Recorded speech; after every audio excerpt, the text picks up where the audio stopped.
friends, today we are going to solve series LCR circuit by analytical method, right? This circuit we had already solved by phasor method, but today we are solving by analytical method. So it is quite lengthy method. Let's see that. As you see in circuit, we have three components: resistor, inductor and capacitor are connected in series with a supply epsilon equal to epsilon naught sine omega t. Then voltage across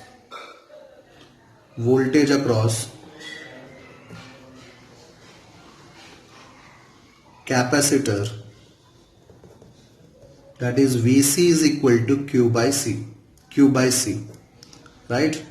Now voltage across inductor, that is VL is equal to L into di by dt. Now voltage across resistor, that is VR is equal to I into R. Also we know that current I can be written as dq by dt, right? Then if we differentiate this term with respect to time, then it is di by dt is equal to, it is d square q by dt square. Clear? Now voltage equation for series LCR circuit is voltage equation for series LCR circuit is, it is VL plus VR plus VC is equal to epsilon, which means sum of all the individual voltages is equal to supply voltage, right? So that's why we have VL plus VR plus VC is equal to epsilon.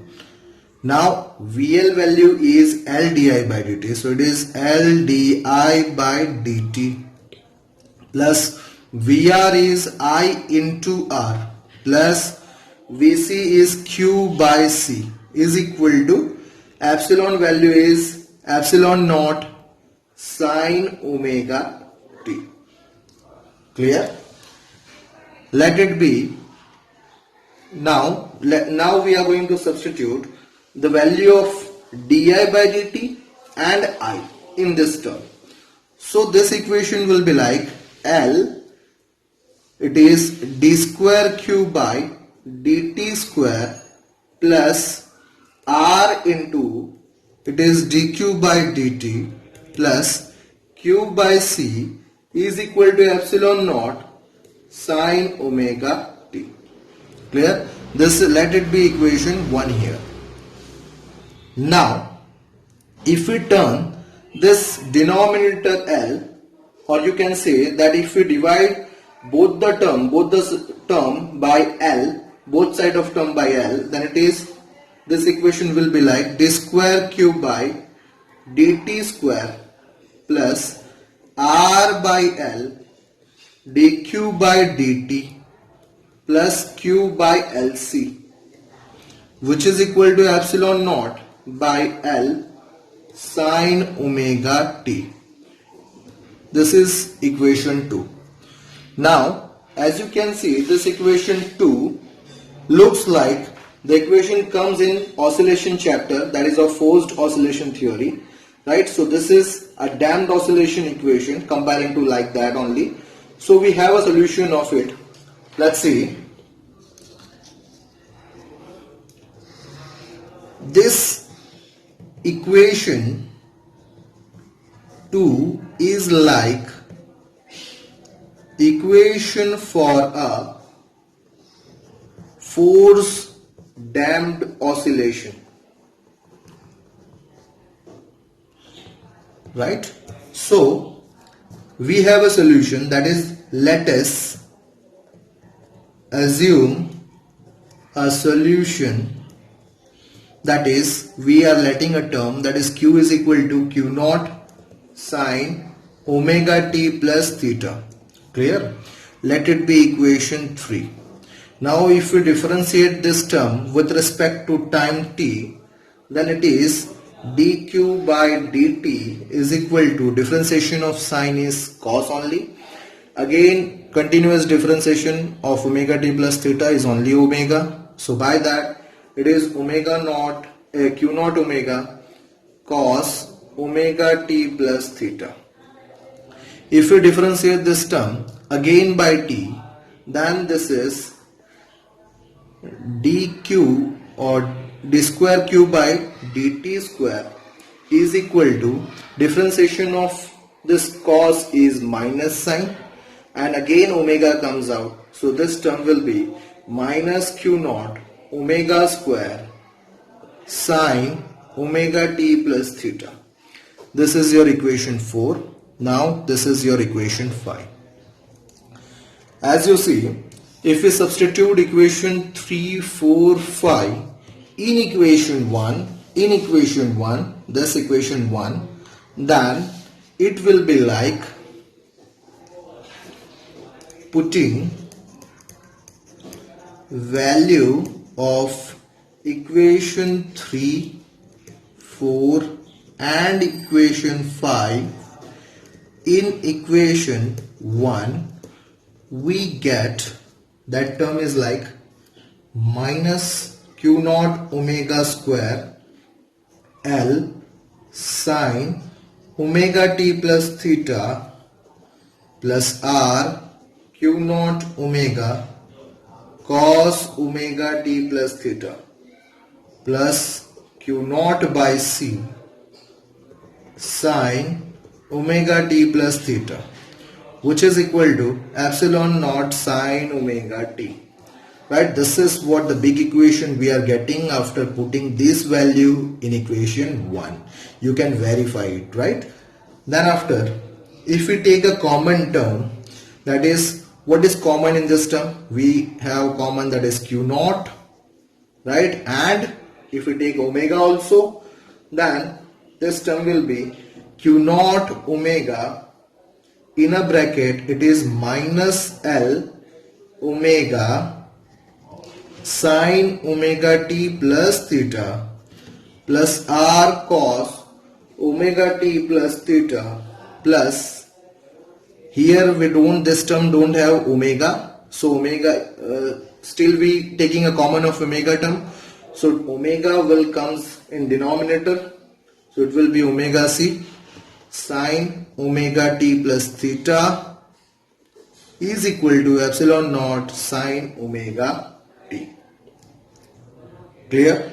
Now if we arrange this term, right, then this will be like q naught omega in a bracket, this term, we are arranging this term, so it is R cos omega t plus theta plus here in this term q naught will not come because we had taken a common of q naught, so this is a mistake here. So now it is 1 by omega c sine omega t plus theta minus, it is omega into L sine omega t plus theta, clear, is equal to epsilon naught sine omega t. Now as you can see here in this term sine omega t is common, clear, as you see in this two term only sine omega t plus theta is common. So this equation be like q naught omega R cos omega t plus theta plus q naught is common, so it is 1 by omega c minus omega L sine omega t plus theta, right, is equal to epsilon naught sine omega t. Now you can see 1 by omega c is inductive capacitive reactance and omega L is inductive reactance. So it is Xc and this is XL. So this equation will be like Q naught omega R cos omega t plus theta, right? Again here, if we take a minus sign common, then it is omega L minus 1 by omega c, or omega L can be written as XL minus XC sine omega t plus theta is equal to epsilon naught sine omega t. Clear? Okay. Now, as you can see, this equation XL minus XC and this cos term R, again, if we multiply and divide this term by Z impedance Z, then this equation will be like, we write multiplying and dividing by Z on both sides, then it will be like, it is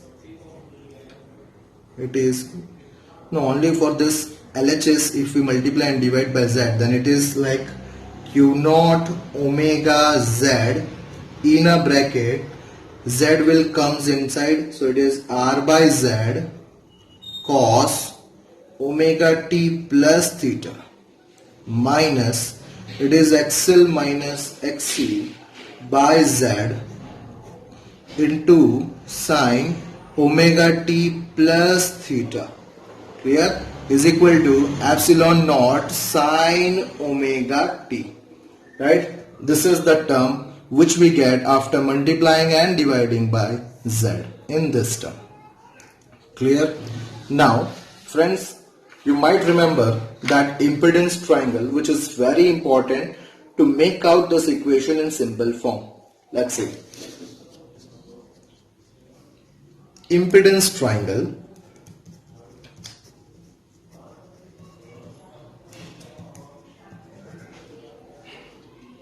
that is, this is the impedance triangle that we had already seen in series LCR by phasor method. This is our base, right, with the phase angle phi. This is XL minus XC, and this is the impedance Z. Hypotenuse is impedance Z. Then from this triangle, we get R by Z as you can see, R by Z. R by Z is a base upon hypotenuse, so it is cos phi. Clear? Again, other term, that is XL minus XC by Z. So it is opposite upon hypotenuse, so it is sin phi, right? Also, you can write phase angle, then it is opposite upon adjacent, so tan phi is equal to, it is XL minus XC by R, right? So this is the phase angle what we are getting here only, right? But as you can see, this R by Z is cos phi and XL minus XC by Z is sin phi, right? So this value is very important to substitute here. As you see, R by Z is here replaced by cos phi and this term is replaced by sin phi. So this equation will become as, let's see, this is, it is now Q naught omega Z, other term is cos phi cos omega t plus phi minus sin phi sin omega t plus theta, right? Here also theta comes, it's a mistake, here theta comes, right? So is equal to epsilon naught sin omega t. Now using one formula or identity, that is we have one formula, using formula, that is cos alpha cos beta minus sin alpha sin beta is equal to cos alpha minus beta. So if we use this term in this equation, then it will be q naught omega z cos omega t plus theta minus phi, right, is equal to epsilon naught sine omega t. Clear? This is the equation after using this formula, right? So this is now q naught omega z in a bracket cos omega t plus theta minus phi is equal to epsilon naught. We are going to turn this sine omega t in terms of cos. So it is cos omega t minus pi by 2. Right? This is very important. On comparing both sides,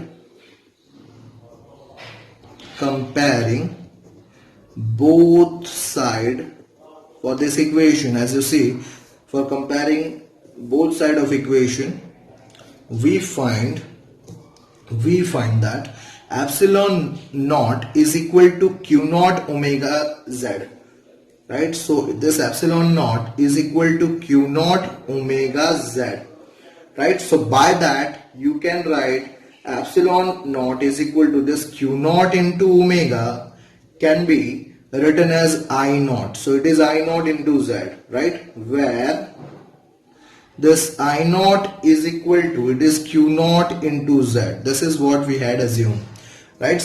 Now on the other, if we compare the cos term, as you see, if we compare the cos term, then cos will cancel and it is omega t plus theta minus phi is equal to omega t minus pi by 2. Then after this will be omega t cancel and theta minus phi is equal to minus pi by 2. Finally, theta is equal to, it is phi minus pi by 2. Right? This is the value of theta what we are getting. Right? Remember this value, which is very important. Now, current in the circuit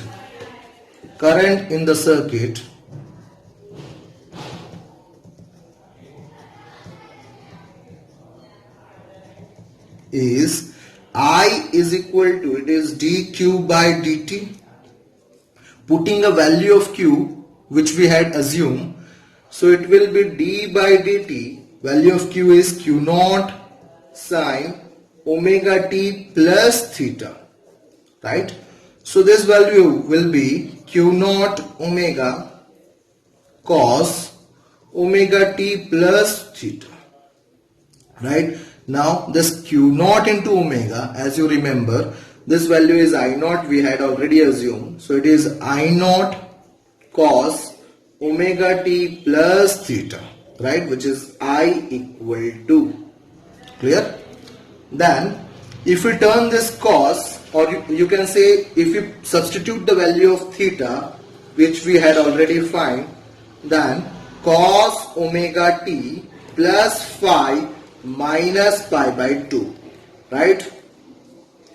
Then this will be theta minus pi by 2. So here this cos will turn into sine. So it is I naught sine omega t plus phi, right? So finally we get the equation of current, right, for series LCR, right? So as you see, this equation of current is leading voltage. Voltage equation is epsilon equal to epsilon naught sine omega t. So as you can see, this current is leading voltage by phase angle phi. Clear? Now also, if we use a trigonometric identity, that is cos square phi plus sin square phi is equal to 1. Now value of cos by impedance triangle is R by Z and sine is XL minus XC. Then if we substitute this value in this equation, then it will be like R by Z whole square plus XL minus XC whole by Z whole square is equal to 1. Then R square plus XL minus XC whole square is equal to Z square. Therefore, now see, we get the impedance here. Therefore, impedance Z is equal to, it will be like under root of R square plus XL minus XC whole square, right? So this is the solution by analytical method. Clear? This is series LCR, this impedance, this is the phase angle for series LCR, right? Clear? Thank you.